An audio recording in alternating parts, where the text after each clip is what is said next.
Okay, so we are continuing to talk about fractions this week. And our goal for this week is to be able to add and subtract positive and negative fractions. So last week we added and subtracted just positive fractions. Today we're adding in the negatives. You kind of already have all the tools for this. You know how to deal with negative numbers, you know how to deal with fractions, but putting it together can be tricky, so we're going to spend a week on it. And the first thing that we're going to focus on today is just putting fractions in order, knowing which one is bigger than the other one. This is not as easy as just ordering numbers. We all know that 5 is bigger than 2. It's a little trickier to know with negative numbers. That's in the Padlet, but you know that too. But when we have fractions, it can be difficult. Like, what's bigger? 3/10 or 1/4? You can figure it out, and that's what we're going to be working on today with both positive and negative numbers. Why does this matter?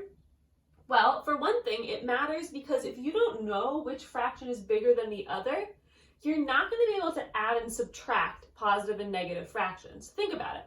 When we're adding a positive number to a negative number, positive plus negative, the rule is that the bigger number is the sign that you use, the number of the bigger absolute value. So if it's like a positive 10 and a negative 11, 11 is bigger than 10, so your answer is going to be negative.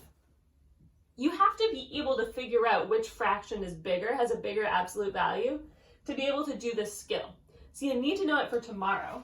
It's also important in the real world. One really specific example is when people are talking about the stock market, which you might have heard about recently because the stock market has been going crazy with all the coronavirus stuff. They will often talk about it and they'll say something like, the stock market grew 0.3% today, or the stock market grew 0.25% today. Which one's bigger? Which one shows more growth? If you want to make money off the stock market, you should probably figure it out. You should probably really focus on today's lesson, which I know you will.